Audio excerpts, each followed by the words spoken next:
Hey team, so I've had my 2022 CF Moto 800 MT for about a year or so, and really absolutely nothing exciting has happened. Probably been the most reliable vehicle I've ever owned, but yeah, it was bound to end. So I have had some problems recently with the rear brake, and I thought since there's not a lot available about these bikes, we'll just document the whole thing in case it's useful to someone else. So the basic description of what's happening is if I'm riding along and I hit the rear brake fast to slow down, everything works perfectly fine, plenty of stopping power there. But if I'm just dragging the brakes a bit, or I'm just pushing gently on them, I hope this is going to show up, but I'm just going to push gently on there, you will notice that I just will go all the way down and just hit the end stop. So gut feel says that there is something wrong with the master cylinder, and I'll show you what leads me to believe that in a minute. I have already had a go at just bleeding the system, although I thought that would probably be a waste of time. I don't think there was much chance that it would actually be like an air bubble in the system or anything like that. So I'm going to zoom in a little bit here and bring you guys in to have a look at the reservoir. You see it's already loosened off, so I've already loosened off the reservoir. And I have already loosened off the little plastic cover. Goes around here somewhere. I think it sits there like that, so it just kind of protects your boot, or protects that stuff from your boot. But yeah, let's come in, let's have a quick look at that reservoir. So we'll go up and we'll go in physically and with zooming, and let's zoom in a little bit further like so. Don't worry about the level, I've already messed with it, as I said. But what happens is, I'm going to try and block the glare, but if you look in there, if I press down at a reasonable level, you can see there's like a geyser of brake fluid that makes its way back into the reservoir.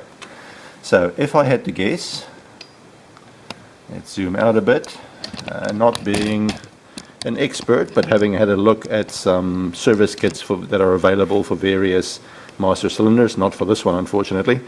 I think there's probably a piston in here with a couple of seals, and I think what's meant to happen is as the piston travels up, it's meant to block off this inlet part from the reservoir and compress the brake fluid in here, which then goes off to the ABS unit and then goes off to the rear brakes. And I think what's probably happening is the stop seal, if you press gently on the pedal, the stop seal is leaking past, and instead of putting pressure in the brake system, it's actually putting hydraulic fluid back into or brake fluid back into the reservoir circuit. So yeah, we're going to take this whole thing apart and have a look inside. Hopefully this will be useful if someone else has this or some other problem. For reference, this is a 10mm banjo bolt at the top. I've already had a quick look at that one, and looks like 45mm mounting centers on the on this. So worst case scenario is if I can't rescue this one, I could probably just buy a generic one and fit it in here. This particular spare part is about 500 New Zealand dollars, about 300 US dollars. Kind of comes with the whole thing with the reservoir. It seems a little bit excessive for what it is. I was hoping you'd just be able to buy one on AliExpress, but that's not the case. So yeah. Also, to get to the Allen keys or the hex keys on the back that hold this guy in, you really want to undo. I tried getting in there with an Allen key. You can do it, but it's a pain. You really want to undo the big bolt there, and there's a couple of big bolts underneath there, under the foot peg. And then this whole plate will come off, and obviously you want to unclip from the actual brake pedal as well. So that's it. Tools. Oh yeah, so the banjo bolt at the top is a Torx, and it looks like it is a T40. I don't know if we can see it in there. There we go. You can't see anything, believe me. T40.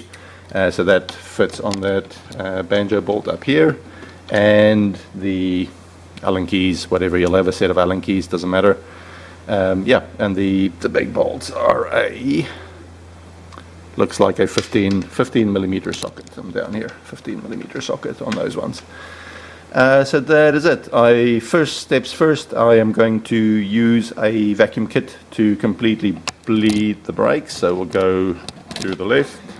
So there's the bleed screw is going to be obviously on top of the caliper there, and open the cap on the reservoir, and down there I've got all my brake stuff. So I'm going to use the vacuum kit, bleed all the brake fluid out, keeping in mind that brake fluid is corrosive, so you want to try and avoid getting it on anything on the bike. If you do spill brake fluid on any of the parts on the bike, especially the painted parts, make sure to just wash it off with plenty of water, but don't let water get inside your brake system. That's it. Okay, I'm going to set up and get that done, and I'll probably catch up when I'm taking all this apart. Okay, I've got out of the rear brakes what I think I'm going to get out. It seems to be clearing up now. You can see down there, not very much brake fluid in the rear system, which is not surprising. It's tiny amount. Has got a bit of color to it, so probably not an awful time to change it anyway. It's about probably 3 years old. So yep, we'll have a go. So bring it back here. Next steps, zoom out. Nope, that's about it. So next steps is get the lid and seal back onto the reservoir. Make sure we get no contamination inside the system. So keep that all as sealed as possible. Crack this bolt. Have a rag ready to basically have around and underneath the around this outlet, so that any brake fluid that could still be in this little pipe, because it goes uphill, anything that could still be in there, going to want to run out downhill. So yep, okay, ready to catch that. Also not an awful idea at this point to put on some latex gloves, or in this case nitrile gloves, just to protect ourselves from brake fluid.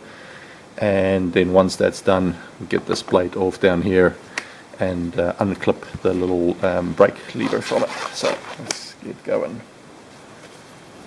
Feel free to skip ahead if this is the boring part and you want to go to the disassembly of the actual thing. So obviously easier to break this bolt off while the whole thing is still very securely mounted. You don't want to damage your hydraulic hoses, that would be terrible. Okay, so just lefty loosey. You can feel I'm applying quite a bit of force to this. There you go, no problem. Definitely still some brake fluid in there. I can see it wanting to seep out. So we'll see what the situation is. Yep, you can kind of see what I'm doing. Just taking that bolt out.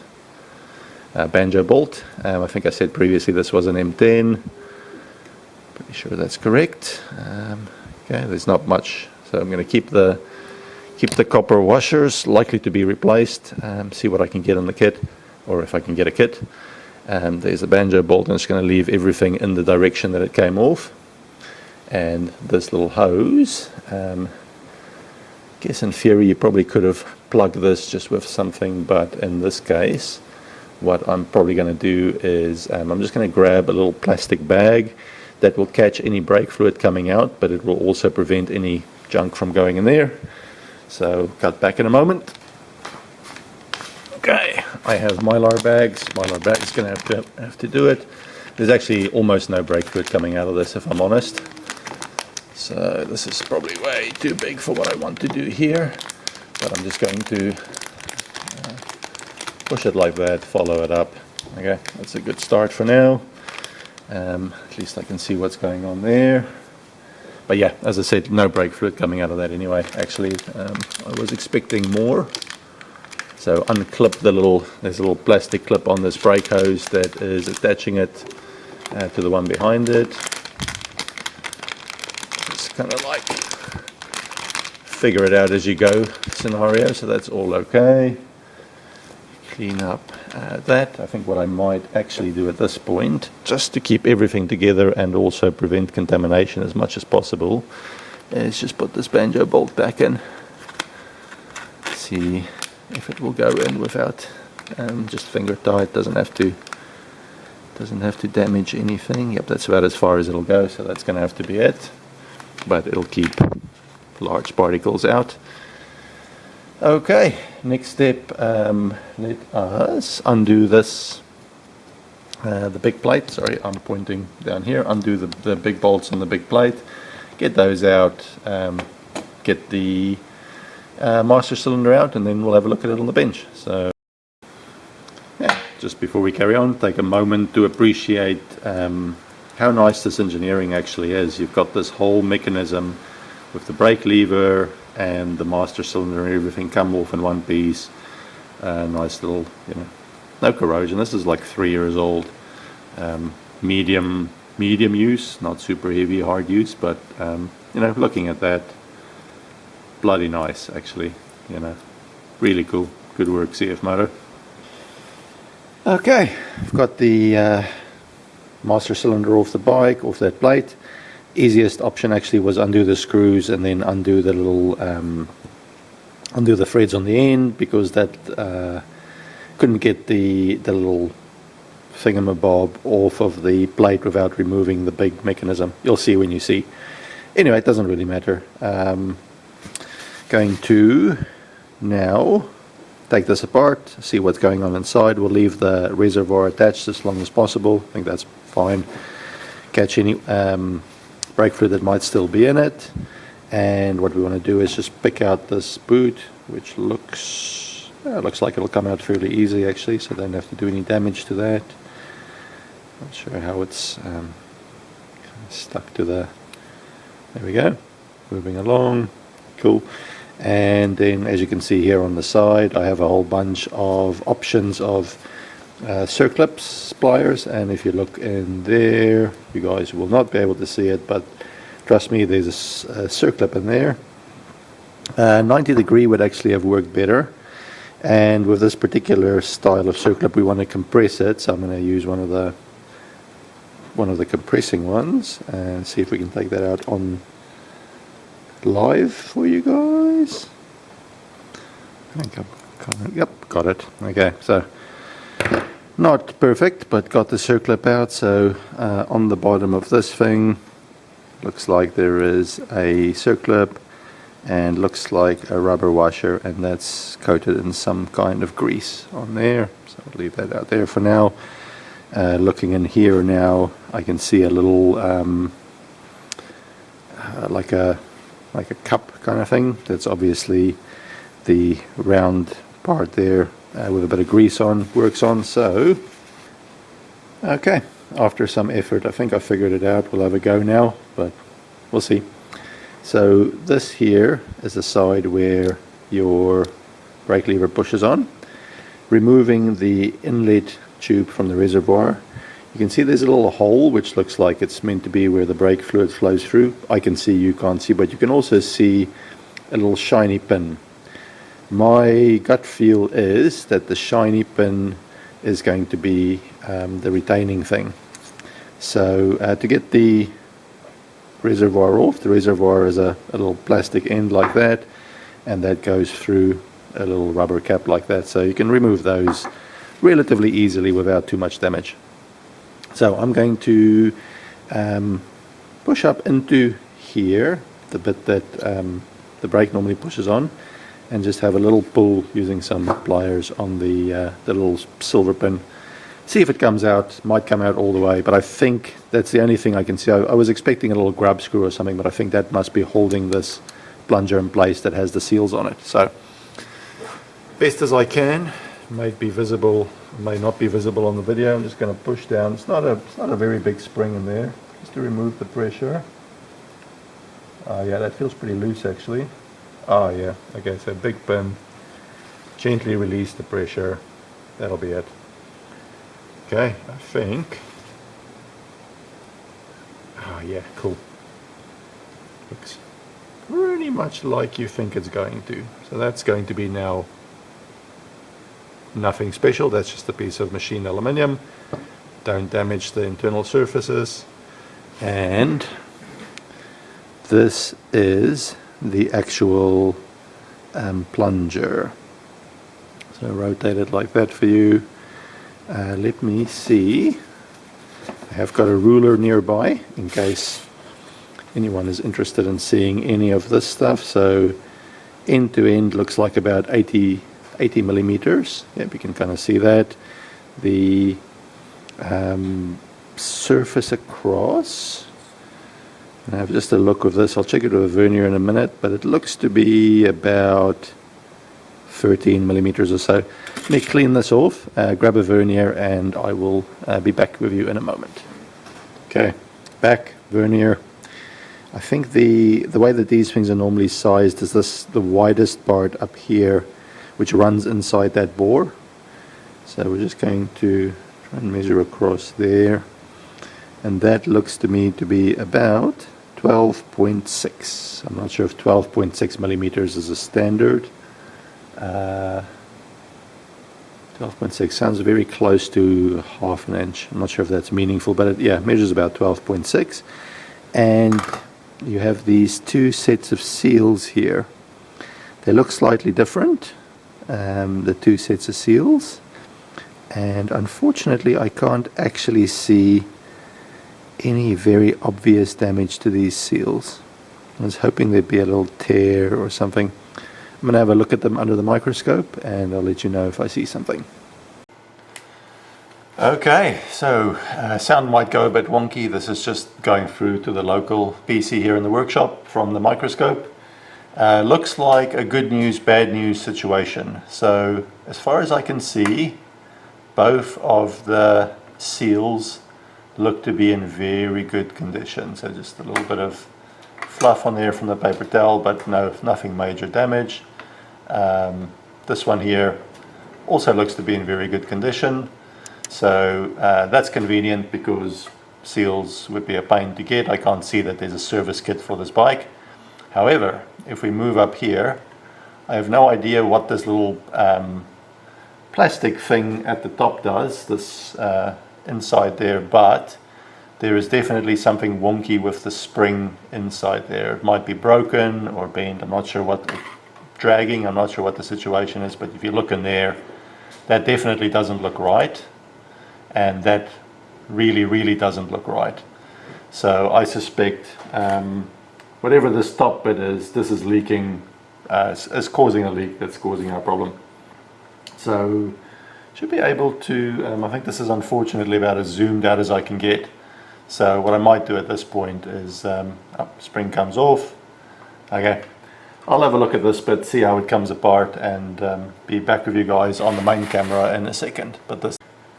Okay, so for my own reference as much as yours for later on, this plastic side was just a little press fit onto the metal side there. There's this, looks like a little plunger thing that goes, let me see if I can show you that little plunger thing over there.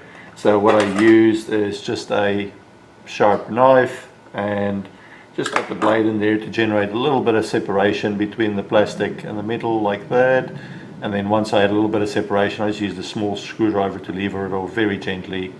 Try not to damage anything. It's not easy to get spare parts. So I think the left-hand side probably be ignored now. It's pretty clear that there's a seal inside there that's meant to seal on the surface of the big part. That's not happening. So I'm going to get rid of the left-hand side. This is the bit that I'm sure is borked. Now if I pull that out, yeah, so you're seeing exactly what I'm seeing for the first time.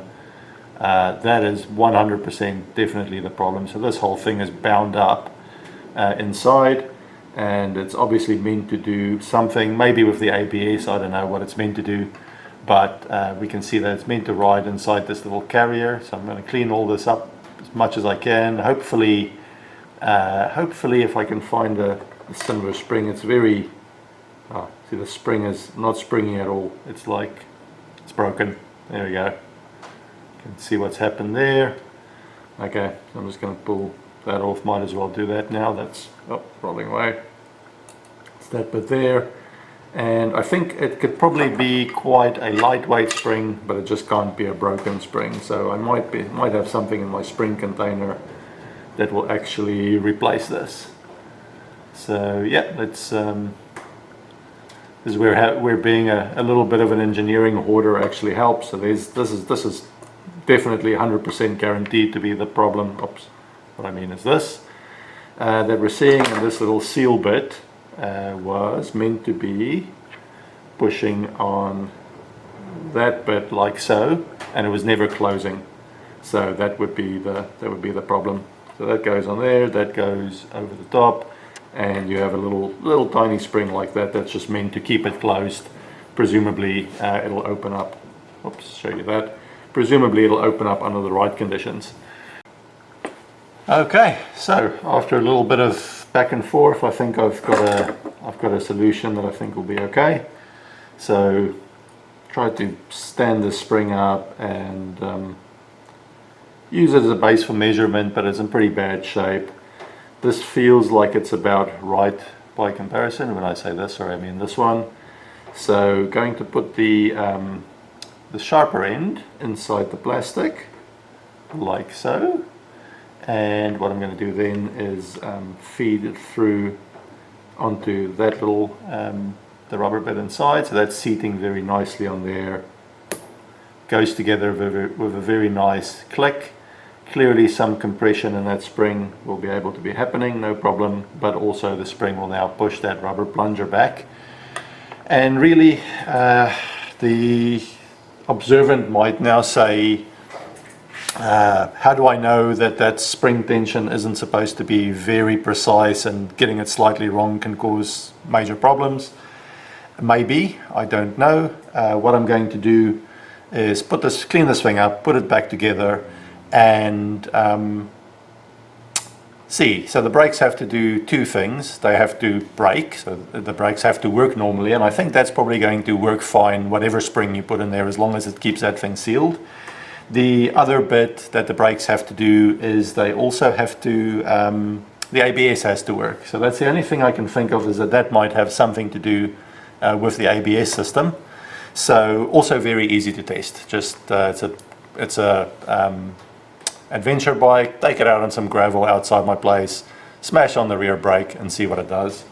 But yeah, if that fixes it for $0 instead of, you know, $500, I'm very happy with that. So yeah, let's put this thing back together. Okay, so everything is in fairly good shape. Assembly will be the reverse of this assembly. So start off with this bit that was the problem. I'm going to put the spring back on. That feels quite good. The inside of this has not been cleaned because it's also not contaminated, so it's got a decent amount of brake fluid still to lubricate those seals a little bit, but I'm going to be very gentle as I put them in. Just try and get them in there without any damage. Feels quite nice and smooth. Same on the second one. Okay, so now I'm hitting the now I am hitting the spring. I can feel that. And what you also want to make sure of, which I'm a little bit late to show, but I can go back a little bit fairly easily, is that little pin that slides through there has to obviously slide through that hole. And you'll see on the end of this one, it's got some indications of which side's which. So the bit that looks like a kind of a rounded cutout is on the bit where the pin was. So I'm going to put that back in, something along those lines. I'm going to drop the little pin back to where it's going to go through, which is that one there, and you're going to have to apply some pressure. Okay. The pin actually just fell into place. I didn't even have to push it, so that's how easy that is. It's going to give it a little bit of just a poke with the, so just using my finger on there, poke, that's fully back in place. So really easy, very nice. Next step, let's get this back together on the back. So going to just, I'm not going to apply any additional grease to this. I think what I will do is I'll just clean out any brake fluid on this side. Should be no brake fluid getting to this side of the piston. And maybe a little bit of, it looks just like a black graphite grease. I might give it just a little bit on the end there. Yeah, so let me just clean this off and then I'll put that back together. Obviously the circlip is just going to go in to hold all that in place, and then the boot goes back in. So I'll clean this all off, put it back together. Same thing on this side with the with the inlets. I've got the rubber bit, looks like that. It went in that way down, so the bigger side down, but I will push it onto the plastic here before poking both of those in. So yep, let's get that back together.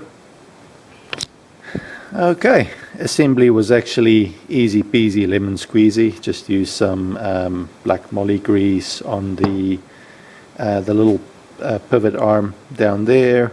The circlip went in no problems. The rubber boot went in no problems. Just be careful when you're pushing it in that you don't damage it. The little inlet feed, I found the easiest way was to put in the rubber piece first and then put in the like little inlet 90-degree. That poked in no problem. It all actually feels really good. Feels like it's all sealing up really nicely. So I think we're pretty much ready to put this thing back on the bike now, and yeah, give it a go. Okay, so here we are, all fully reassembled, everything working as it should. Now, what did I do? So 2 bolts there. I used the blue Loctite 243. So this is the stuff that you might want to take apart again sometime in the future. 3 big bolts that hold the this thing on. So Loctite 243 and a decent amount of arm strength. That's all I needed there.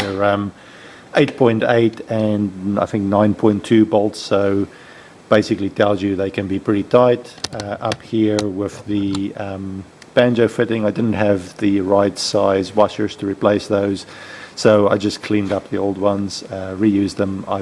Odds of them leaking are practically non-existent, but we'll keep an eye on it. It's no big deal anyway. Easy to replace when it's accessible like that.